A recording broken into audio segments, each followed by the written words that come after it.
katawhan sa Kalambugan.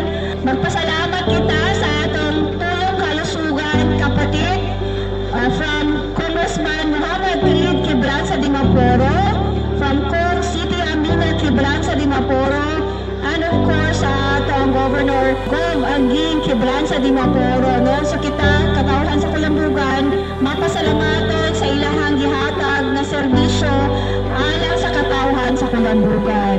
Daghang salamat po kay Vice Mayor Honorable Lorenzo D. Maniagos, and of course kay Ati Kapitan Kap Hinino, uban sa iyang mga barangay officials, and naapo din si Cons Kompletado. No? Daghang salamat sa inyong suporta ni aning team kapatid Purong Kalusugan. So once again, thank you and God bless sa atong tanan.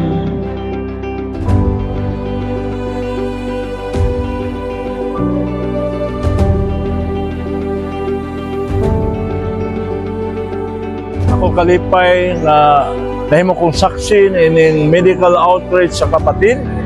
O pahimuslan akong higayon nga akong ipaabot kung Khalid ang among pasalamat o greeting sa iyang birthday. Kung salamat kayo sa imong gihimo tabang sa atong lungsod sa Kalambugan.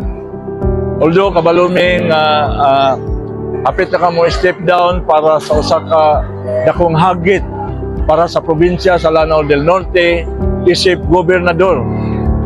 Kanunay narami nga nagsuporta kanimo o tangalan sa lungsod sa Kalambugan. Salamat o salamat kayo sa imong tabang na tinud-anay sa kayuhan o kalambuan sa mong lungsod sa Kalambugan.